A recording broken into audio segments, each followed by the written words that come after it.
attention spans have changed. And I'm a marketing company that happens to be in healthcare. And when my patient doesn't know that I exist, or my patient loses interest in listening to me, it's my fault. And that's what it means to be unromantic about growing your practice or even starting your practice. Kick it.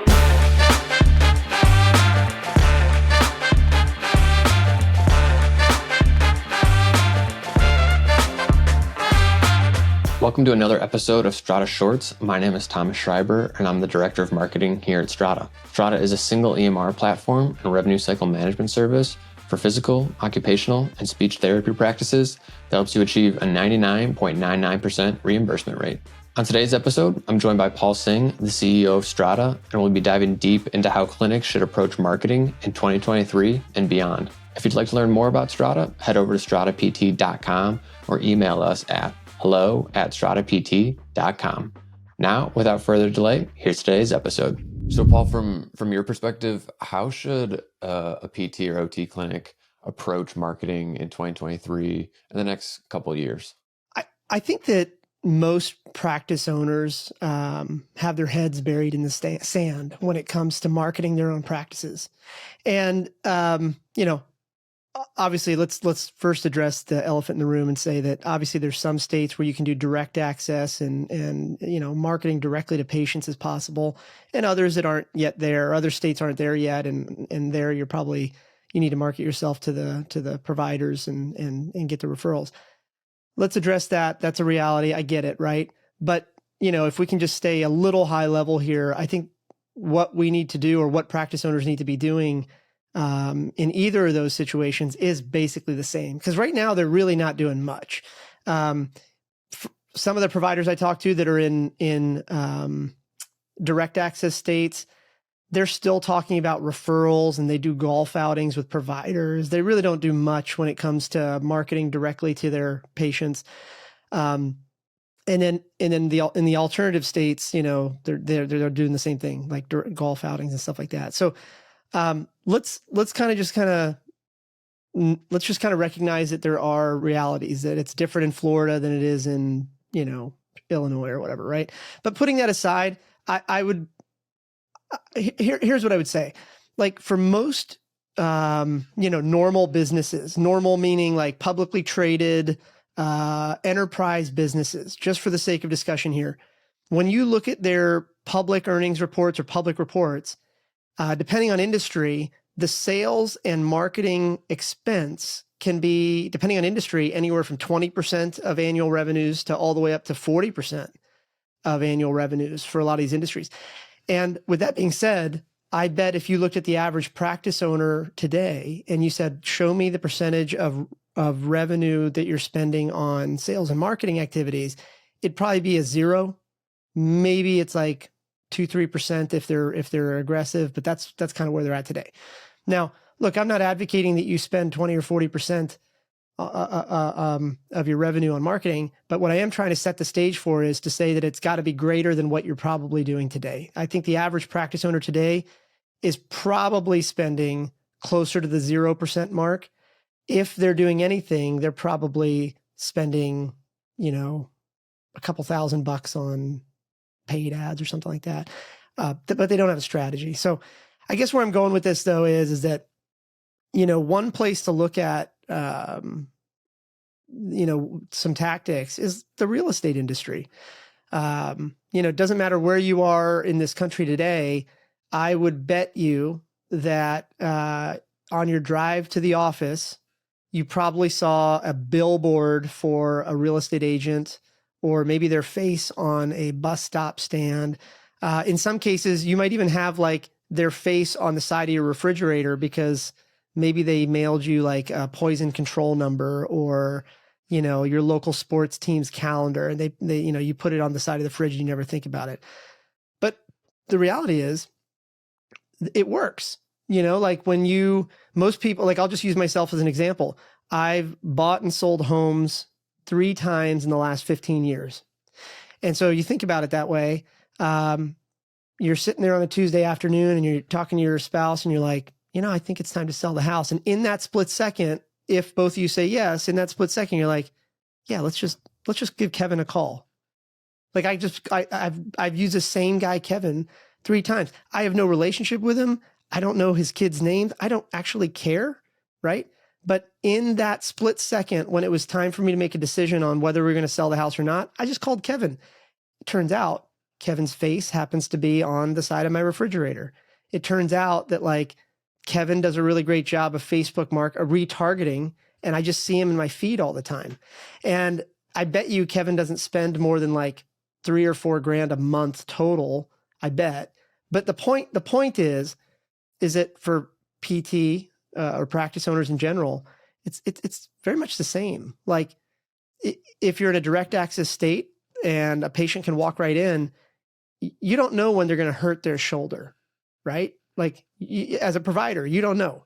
But like when they hurt their shoulder and they know, man, I got to go see Justin, the provider. Like if Justin's the provider's face is not already in the selection set at the time of the injury or the time of the pain being noticed, Justin has no chance to get that patient, right? So I know I'm not articulating this very well, but what I am saying is that like, you know, what we're talking about here has been widely known with lawyers and real estate people for years, right? I mean, like I was on vacation with my family last week. You drive down the highway and, you know, you see like law firms advertising, injury law, Like, look, nobody's driving down I-95 and says, oh, you know, I've been meaning to like file a lawsuit against that injury. That's not the purpose that those ads serve, right? It's about like reinforcing that face over and over, reinforcing that logo over and over. So all of a sudden, when it's time, you got hurt and it's time to call the lawyer, and you have theoretically infinite choice of which lawyers to call, you just kind of trust one lawyer more than others because you've seen them everywhere.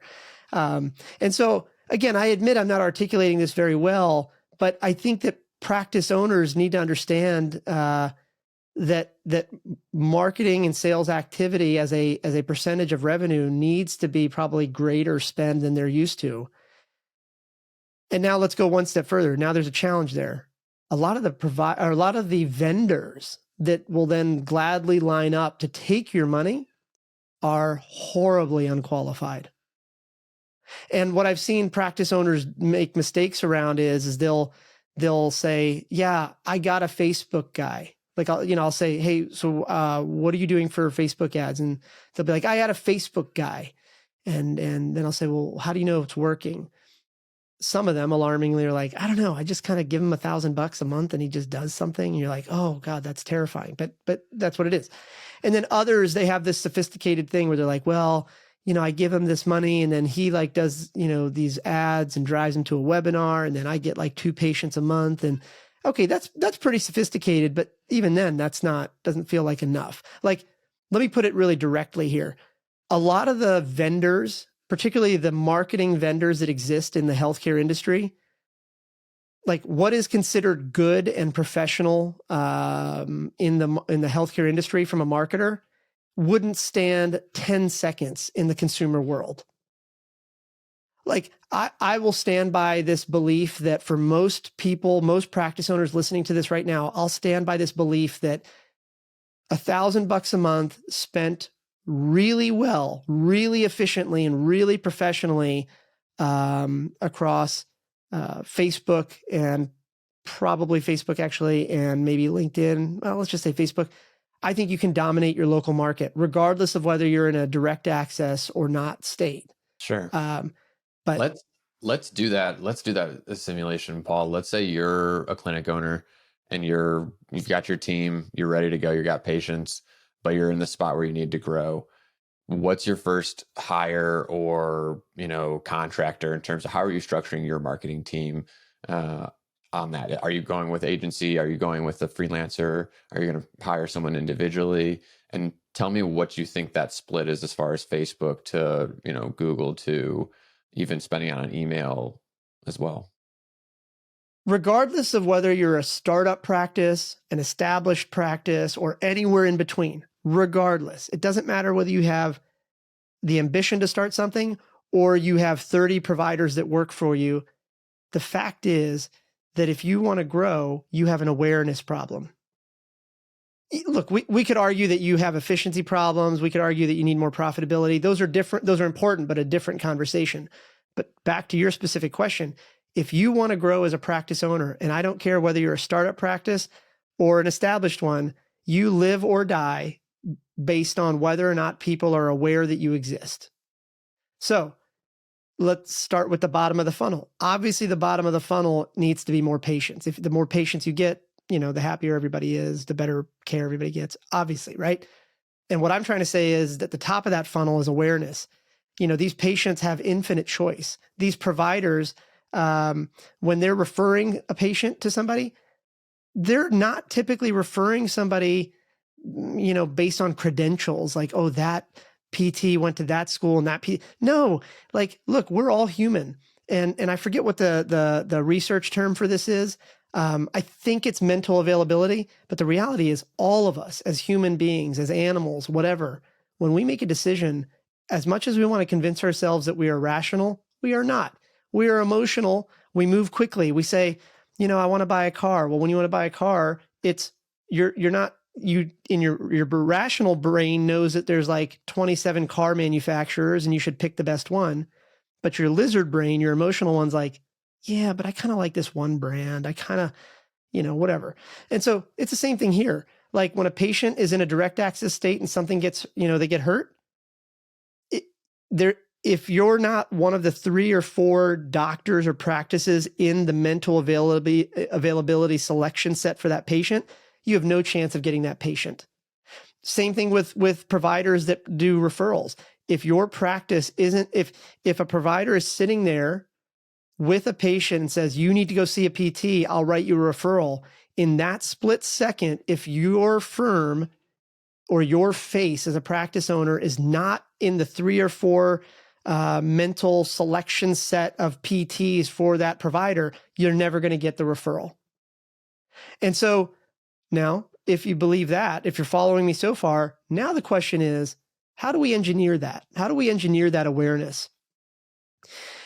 I think that, so let's just now get to your point of your actual question, like what would I do? Well, if we agree that the bottom of the funnel is patience and the top of the funnel is awareness, now the argument is, or the question is, how do we get there? Here's how I think about it. At the top of the funnel, when we think about awareness, patients and providers, they don't know that you exist. They probably don't know if you're the best one, best being a relative term. They don't know if you're the authority on shoulders versus knees, right? The point is that there's a lot of, when we talk about awareness and really dissect what that means, we're all animals. And so there's like little segmentation that has to happen up there. And what you do to drive awareness gets a little complicated depending on what you think the real problem is. Do they just really not know you exist? So anyway, here's the point. If I was the practice owner and you forced me to come up with a plan right now, I think what I would say is that I need to start with an email list that all my patients get onto, or that I'm incentivizing all my people to get onto. And then I'm using that email list, and I'm intentionally not getting into how we do this yet. We're still talking about what we're going to do. So I want to get an email list because I want to be able to email stuff to my clients, to my past patients and all that stuff every month. Maybe, hey, here's, it's getting hot in Texas or whatever. Here's some things, just start, you need to start building this audience.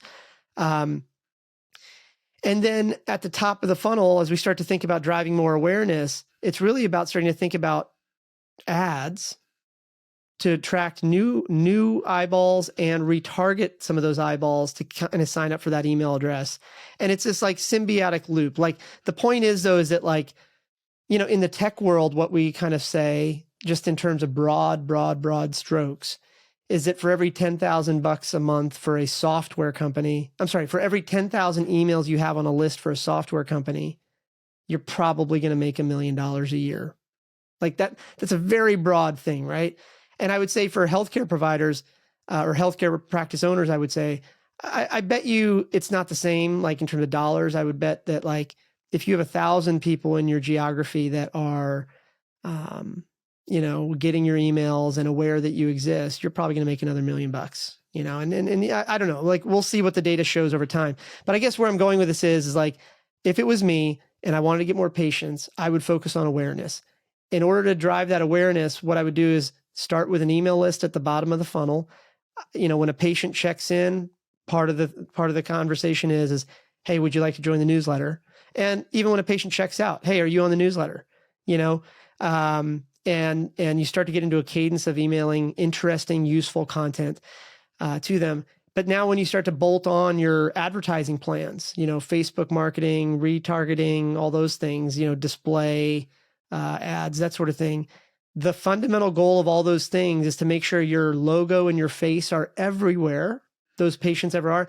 And your goal from a measurable standpoint is to incentivize them or give them enough value that they at least sign up for your email. Because again, what we're trying to engineer here is to make sure that your face and your firm are in that mental selection set when it's time to go see a PT. I think that, and if it was me, by the way, I would say that I would devote at least $1,000 a month, no more than $5,000 a month to get this all set up. And now that budget right there helps you determine what you're going to do next. That budget is probably not enough for a full-timer, and it's probably too little for a real agency. So the real key here is who's in the middle. I think that what you probably want to do is look for somebody that understands email marketing and that understands email acquisition and understands enough about ads to actually build that funnel, execute on that plan. And it just comes down to numbers, just like you and I at our business think about this, right? It's like, okay, how much did we spend? How many marketing qualified leads or email signups did we get? How many of those became SQLs or sales qualified leads? In this context, it would be patients, right? So I know this probably sounds a little bit of jargon and stuff like that, but here's the other uncomfortable truth. In 2023 and beyond, practice owners need to think of themselves as marketing and media companies that happen to be in the healthcare industry. They cannot any longer afford to think of themselves as healthcare providers or healthcare companies with a Twitter intern or a Facebook intern. You just cannot do that. Consumers are changing. Everybody's thinking about the boomers or whatever, right? But the reality is I'm 42. I'm going to age in to the audience, and people like me are going to age into the audience over the next 10, 20 years. That seems like a lifetime away. But the reality is that you're going to have to market to us differently. Yeah. And again, you cannot afford to wait 10, 20 years. Anybody listening to this probably can relate to what I'm about to say. My mom, 70 years old, 10 years ago, she would only go to doctors that got referred by somebody she trusts, right? Today, 10, 20 years later or whatever, in 2023, today she'll text me and my sister and say, hey, I got a referral of this person. Do you know anything about them? Right? They're asking the younger generation, right? And then what do? I'm like, I don't know. I Google it. And if I don't see their ads, if they don't look sophisticated, I'm like, Ma, I don't know. That seems kind of sketch. Go to this one, And so anyway, I stand by this one statement that if you want to be a practice owner in 2023 and beyond, and you want to win, regardless of what win means to you, it's irrelevant whether you just want to be a solo practitioner or you want to have 30 practices. Regardless, you have to become a marketing company that happens to be in healthcare, because this thing that healthcare providers do now where they're like, I'm a doctor, look at all my credentials, I have this Facebook intern, or I pay this agency, that's not going to work for the long term. And you just don't stick your head in the sand and think it's not a problem. Patients are getting more and more picky. Yeah. And talk about the importance, Paul, of an email list in terms of owning emails is very different than followers on Facebook and followers on Instagram. And I think if you don't know a ton about marketing, if you don't understand the complexities of it, you can get caught up in, we just got to get more followers on Instagram, Facebook, Twitter, and you don't really understand how vital an email list is, no matter even if it's a couple hundred, even if it's 100, but if you can grow that list to thousands to tens of thousands, email's not going anywhere. The algorithms change like crazy on Facebook, and that's what owners need to understand. if you're still with me on this concept that you need to be a marketing company in healthcare and not whatever the alternative is today, then what you need to start to understand is that there is this concept that is, I don't know who made it up, but I'm just going to pretend like I did. I don't know. You have to start thinking about that relationship that you have with that patient or that referrer. And you need to be really honest with yourself. You need to be unromantic about it. And here's what that is. You need to understand that there is a concept that is, like first party versus third party. Do you have a first party relationship with the referrer or the patient, or do you have a third party relationship with either of those? Now, let's talk about what that means for a minute. Third party means you don't own the direct connection with them. They might follow you on social. They might follow you on TikTok. They might follow you on Instagram. They might follow you on LinkedIn. Whatever that channel is, those follower accounts are vanity metrics, right? And they're fickle and they're third party. And what I mean by that is that you don't own that relationship. When you post something right now on Facebook or wherever you post as a practice owner, if you do that at all, your post is not going to 100% of the people that follow you at all. At best, it might be 2% or 3%, right? That's terrifying. And yet that's where, if anybody's spending any money at all, that's what they do. They just spend it on these third-party platforms and then wonder why it's not turning into more patients. What you have to start to think about is that you have to leverage these third-party relationships or third-party, relationships with your patients or your providers, and you need to try aggressively to move that to a first-party relationship. So a first-party relationship is where you have their phone number and or their email address, because now you can email them directly at any time. You can text them directly at any time. You can call them at any time. That is a first-party relationship with somebody, and nobody can take that away from you. You can screw it up. You could text somebody too much or not email them enough, and now they're like, who is this? I don't want to read it anymore. But at least with the first-party relationship, only you can screw it up, right? Whereas with a third-party relationship, it could get taken away from you at any time, right? Like a good example here in 2023 is Twitter. For 10, 12 years, everybody's put so much effort into growing their brands on Twitter, and it doesn't matter whether you like or hate Elon Musk. Like now, it's like, for what? Like everything's changing, and it's like you could have 1 million followers on there, but that doesn't matter anymore because the algorithms change so much that doesn't work. So anyway, I think that like this, you got to really, if you're with me this far, you've got to embrace this idea of like, do I have a third party relationship with my patients or a first party? And I'm advocating for you to like fight incredibly hard to use third party relationships in order to drive a larger number of first party relationships.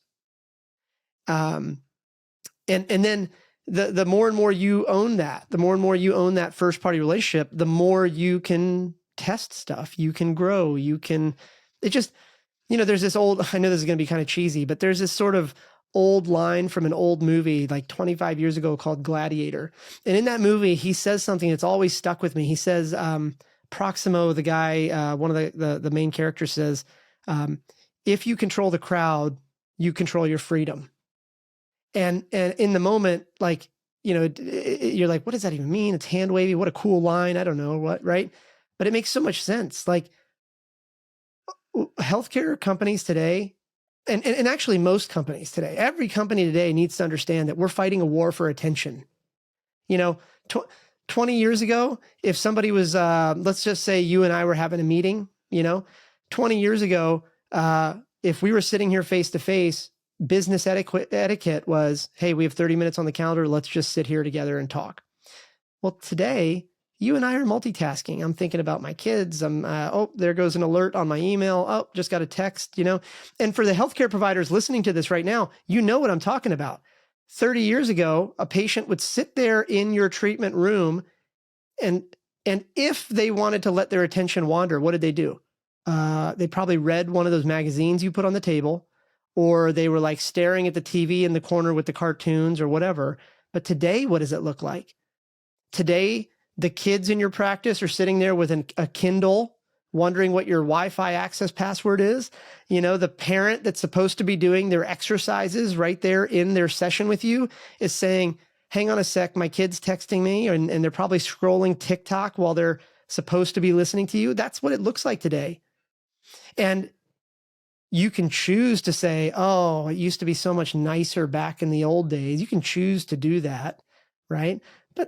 Or you choose to say, attention spans have changed. And I'm a marketing company that happens to be in healthcare.